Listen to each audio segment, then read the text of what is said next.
I'm attempting a comparative study of Arnold Gehlen and Jacques Ellul because that's part of the research I'm doing in my PhD thesis. And I am interested in this anthropology of the natural and the artificial. So when I read the Jacques Ellul Technological Society, I saw that he has something to contribute to the debate on convergent technologies, and especially in his idea of artificializing the natural.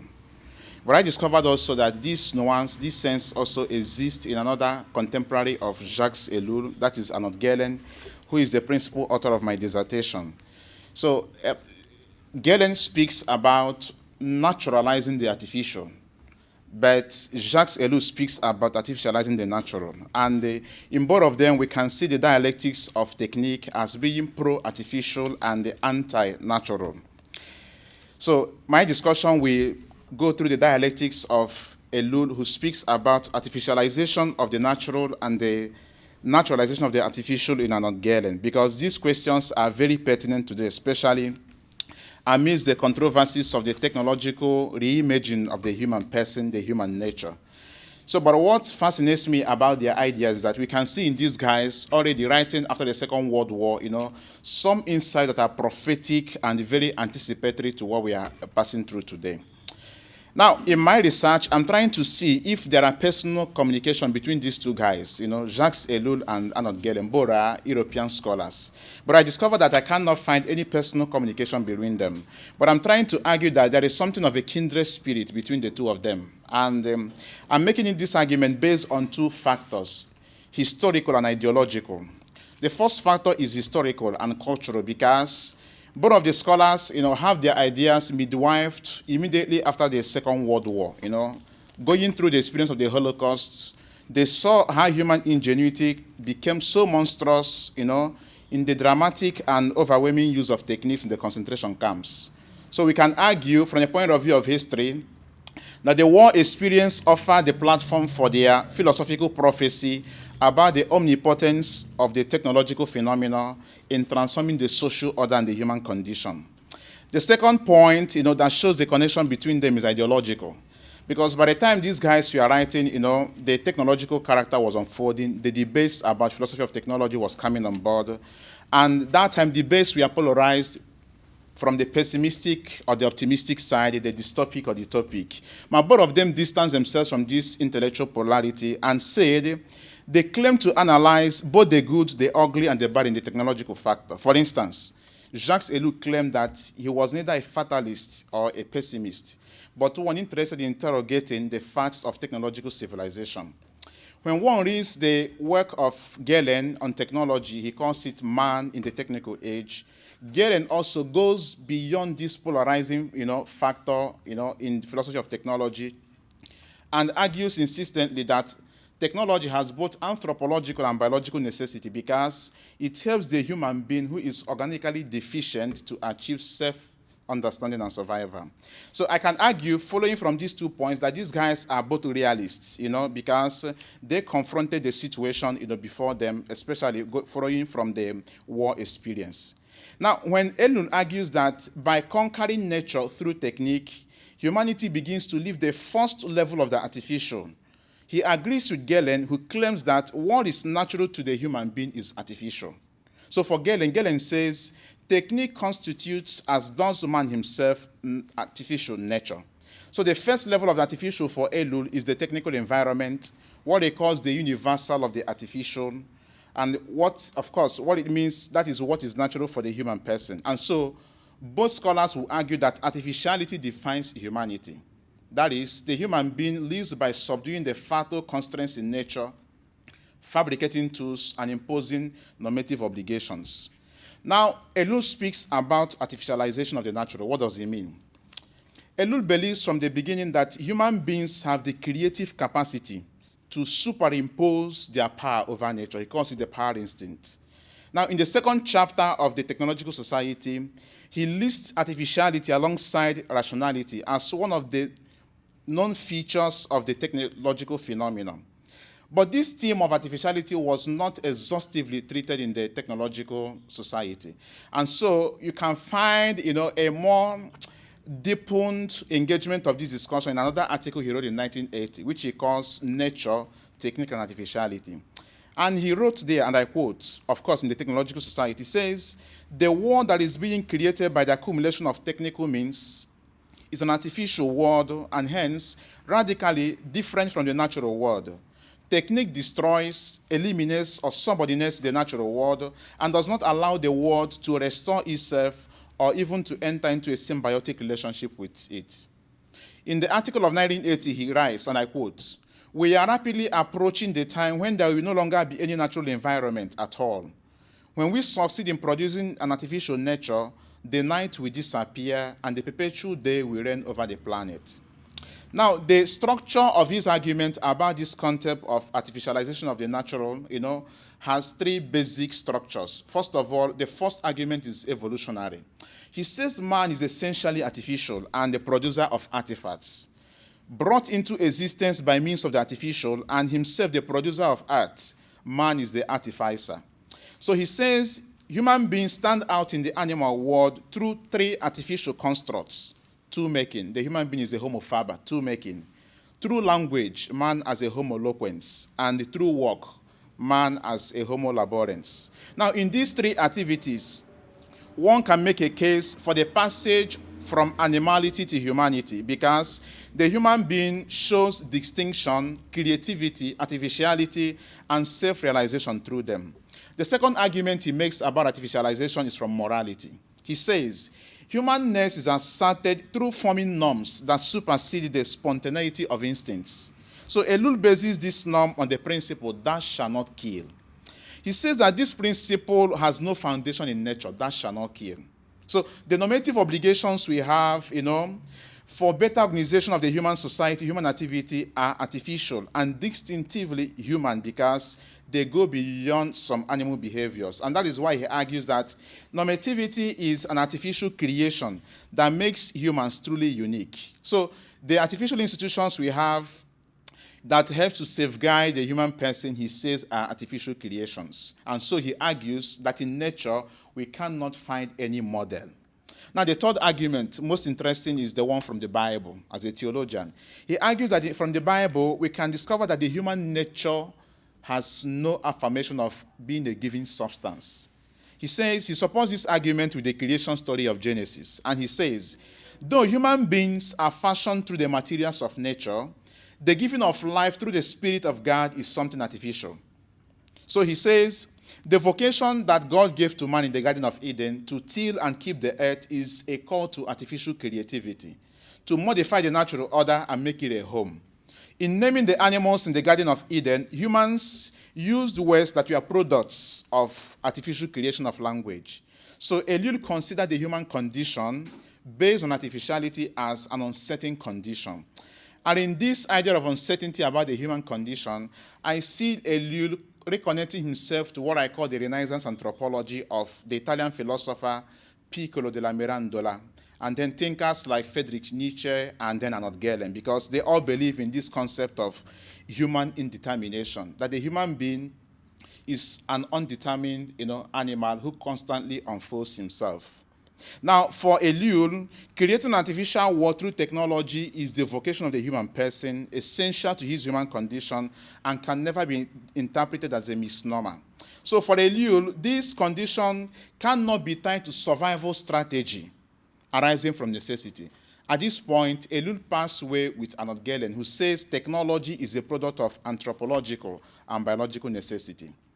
Now, the problem for Ellul in technique is not about artificiality, but the problem is how an artificialized human nature can undo the artificial constraints of technology, and that is leaving what he calls the second level of the artificial. We'll return to this point. Now, the second dialectics is about Gehlen, who speaks about naturalizing what is artificial to survive. Now, Gehlen, is one of the founders of a current of thought we call the 20th century philosophical anthropology that has its origin in Germany.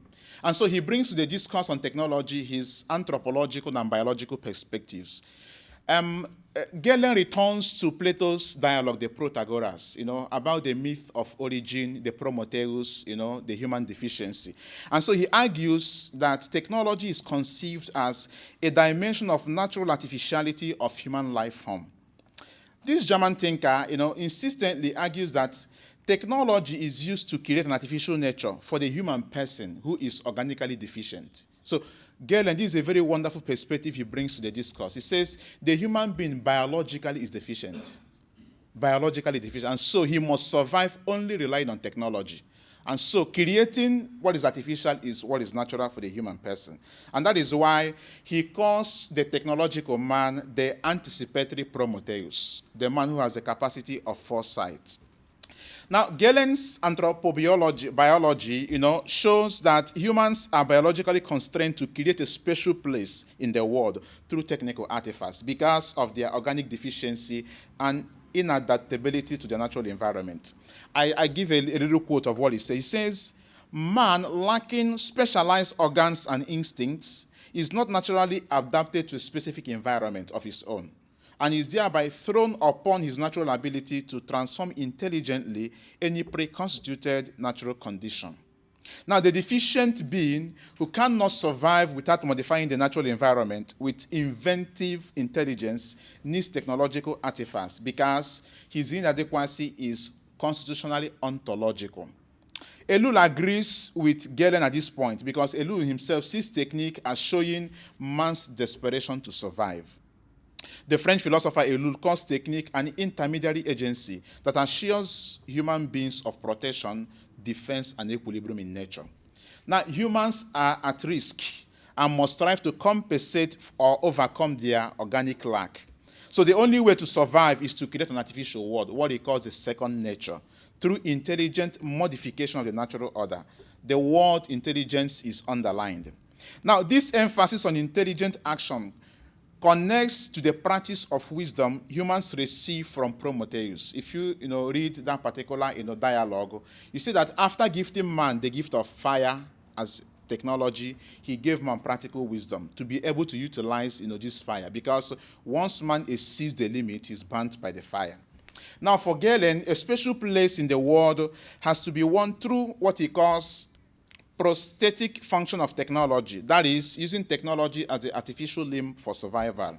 So making artificial condition natural through action is what is unique and characteristic of the human person, as opposed to non-human animals. At this point, Gehlen asserts the indispensability of technical artifacts as a fundamental dimension of human condition, and therefore cannot be interpreted from the lens of instrumentalism or utilitarianism. Now, the crux of the argument is what I call technological reimagining of the human person today, the human condition. So what are some indications that we can read from Ellul and Gehlen? Now, both scholars agree that technology has tremendously impacted human beings, with possibility of creating new human environment and a new human essence.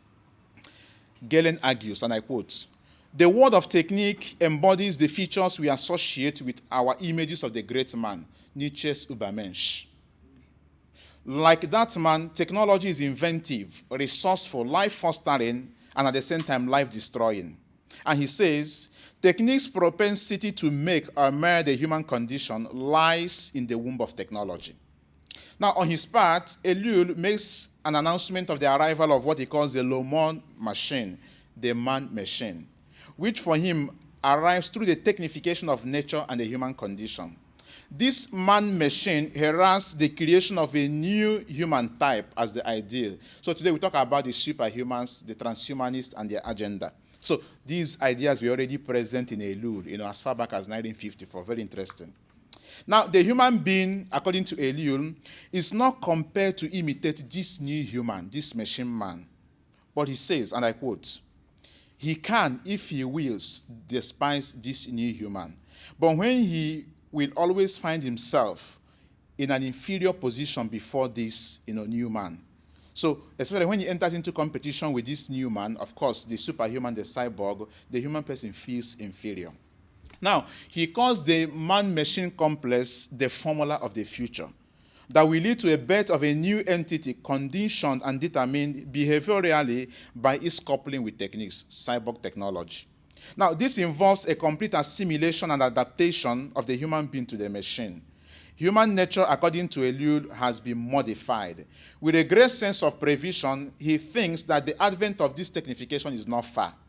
So he similarly alerts us of the emergence of a biologically and chemically conditioned superhuman that is emerging to solve all problems arising from technical action. So we can already see, the agenda of transhumanists and, of course, the AI, promoters.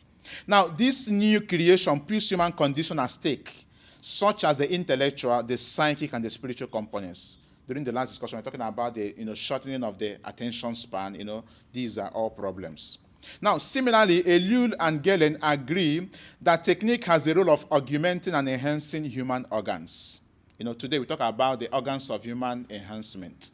With organs enhanced by techniques, human capacity is given accelerated possibilities of reaching new milieu.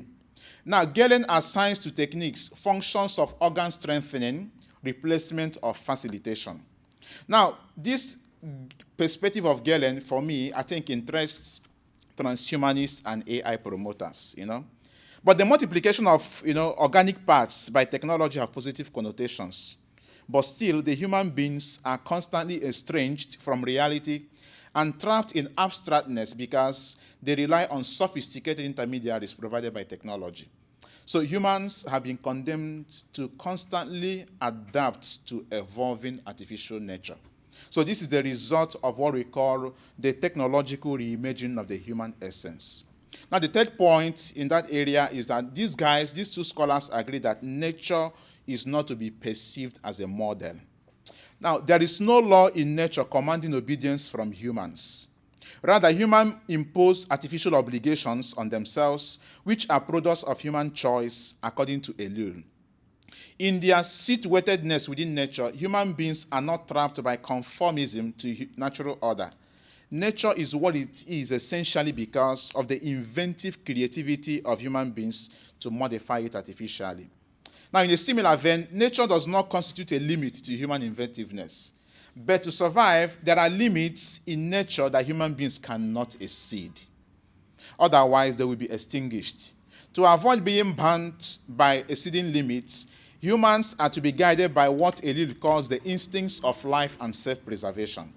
Human freedom over the natural realm has artificiality as its end product. But knowing where the limit lies guarantees authentic freedom and the use of reason, according to Ellul. So Ellul says, and I quote, "The artificial and the technique are the expression of human freedom, and the road to this freedom. Man is free only in his own invention. The natural realm is the word of necessity. The artificial realm is the expression of his freedom." Now, Gehlen also believed that being relieved of natural encumbrances, human beings gain freedom through artificial means and processes. The last point on this. Humanity stands, on the precipice because of excessive hubris in technique and freedom. And so the choices before us are those of life and death, survival or complete extinction. This is the price that is always paid in history when limits are exceeded. So this consequence leads humanity to make a fundamental choice with its unlimited power and potential.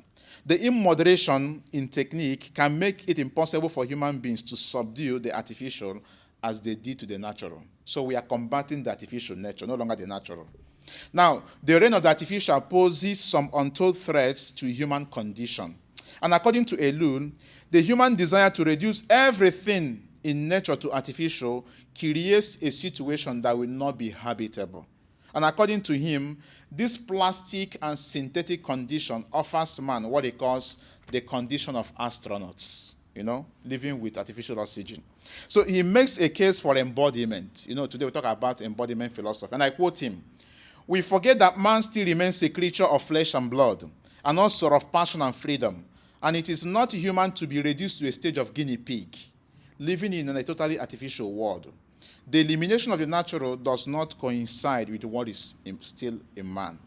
Now, so this attempt to eliminate the natural and enthrone the artificial is against the generational desire, according to Ellul, to have a point of reference called the human model. Now, what can we gain from the intellectual patrimony of Ellul and Gehlen? There is no doubt that technology modifies everything it encounters. You have the Greek mythology of King Midas. King Midas, that turned everything he touched, into a gold. So we can see that technology has this Midas touch, that tries to turn everything into artificial because it is in its nature to do so. But the challenging question becomes mastering the artificial with the artificial.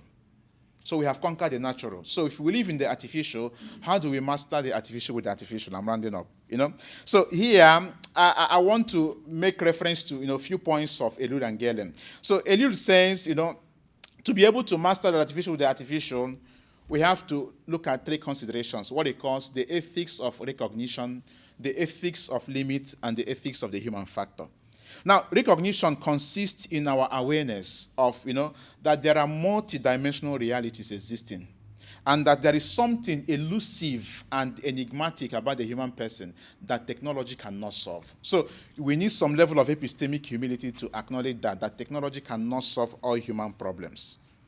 Now, and he says that this requires us to go into contemplation, communion, respect, meditation on our vulnerability, and consideration. So for him, these are bases of achieving an ethics that is not abstract-oriented, but an ethics of discernment and the reclassification of the essentials. So he says this ethics, begins with the little and the forgotten aspects of human existence, and that consists in recognizing the things we have as a gift of God. The second point is what he calls the ethics of finding, limits to human action. So we have to conquer the temptation we have, to think that we have unlimited power and freedom, that we no longer have limits. And that is why he says, at this point, the second level, and that's the second level of the artificial, has to be guided by ethics, that helps us to, achieve self-discovery, because we live in an environment that is technologically, wired. And he says this leads us to returning to the principle of thou shalt not kill. So this principle doesn't mean taking a judgmental position against natural order, but a way of being. So this principle is both ethical, ontological, and anthropological, because it helps us not about the conduct to follow in life, but the being to be assumed. And that is why he says that ethical invention cannot be artificially constructed by one individual. It needs a whole institutional framework, to be achieved, so that it can have some level of acceptability, universality, and applicability. Now, the last point there is what he calls the human factor. Very important. Ellul proposes what he calls the humanizing of techniques. What does he mean? He says we live in an age of what he calls dictatorship of test tubes, dictatorship of laboratories. But for us to fashion any technology, any technological artifacts, we have to make the human person the central object of concern. And that is what he calls, humanizing techniques. So we are not to objectify the human being, So he says this can be very dangerous, especially if we think that human beings can survive even the artificial, because he says there are some conditions where the human person finds him or herself and cannot survive. And he gave instance with the concentration camp, that living in the concentration camp is a subhuman condition. Now, let me just round up again, Of course, let me just make one point, of course, about Gehlen's contribution to this human factor. So Gehlen speaks about what he calls the institution as a safeguard of the human person before the technological artificiality. And he recommends strongly education, discipline, and what he calls ascetical distancing from the use of technology. And of course, he also agrees with Ellul in this point, because Ellul speaks about the critical attitude and aptitude towards technology. Now, I want to conclude, we are having this conference on Ellul, and I don't think that Ellul's ideas are dogmas that cannot be criticized. So reading, the Technological Society, I just want to, dwell on two critics. These two guys, Ellul and Gehlen, are not Luddites. There is no Luddism in them. You can only find in them what he called early indications of what he calls synthetic and integrationistic anthropology, of this discussion today about human-machine relationship. I have left the conclusions about Gehlen because that is the object of my dissertation, so I'm still very early into making conclusions. But I want to talk about Ellul. What are my two contentions about Ellul? Ellul creates a discontinuous relationship between ancient and the modern techniques, and claims that there is nothing in common between them, especially in terms of the radicality of their outlook. He compares this with what he calls discontinuity between the modern and the feudal society, and between the thoughts of ancient philosophers and us. Now, this Ellulian supposition creates for me some difficulties in literature. In the technological society, he connects technique to magic as a sign of the human penchant for automation and efficiency. You find this also in Gehlen. Now, at various points, he highlights the awe that primitive man showed before some of his technical artifacts, and what the modern man shows again before the atomic bomb and the nuclear bomb. If we hear about the nuclear bomb, we are frightened. Now, but my problem is this, and that is my argument. Ellul says, our modern worship of technique derives from man's ancestral worship of the mysterious and marvelous character of his own handwork. I argue against this supposition of Ellul that modern technological apparatus has always shown a constant link with its ancestors, especially in the project of artificialization. So the process of creating artificial nature has been very fundamental to technique from antiquity, and I call this an anthropological constant of technique. Now, the degree of sophistication can always vary as technology progresses. Now, missing this point can be worrisome for me, just as the claim he made that the ideas of ancient philosophers are of no use for us. This can be a very harsh conclusion from Ellul, whose ideas 7 decades after his publication has gathered us here and has influenced an army of scholars. So implanting discontinuity in the tree of intellectual history has never been favorable to the body of knowledge. You can remember René Descartes and his discontinuity with tradition. So inadequacies in preceding studies and the possibility of refining intellectual patrimony can always be admitted in scholarship. So it again becomes important to consider whether Ellul improved his thoughts in the article I cited he wrote in 1980 from what he had in the Technological Society, where he submitted to the role of technique in creating the first level of artificial for the survival of the primitive man. Now, the second and the last critique, I conclude. I find it difficult to take Ellul's position in the Technological Society that the right attitude, we have been talking about this since yesterday, is to refrain from proffering solutions to the evolving situations created by technological phenomena, because he says tomorrow cannot be judged before its arrival. He justifies this claim by arguing that the complete picture of the problem posed by technology can never be hazarded. We can't know it all. This is a true position, I agree. But however, I think that not having a complete picture of a worrisome situation, like the complete artificialization of nature, provides a platform to make contributions that can mitigate the rising problems. So the patrimony of philosophical concepts that offer clarity to contemporary questions, was given without even having a fuller picture of events of the later 2,000 years. And so I argue that today philosophical research makes recourse to the classics, Aquinas, Augustine, Plato, and Aristotle, and their conceptual frameworks to make a case for ethical orientation and the humanized approach to technique. So contrary to this position, Ellul argues for the human factor and the humanizing of technique. So this inconsistency for me deserves some critical attention, especially in classifying Ellul's literature today. Thank you.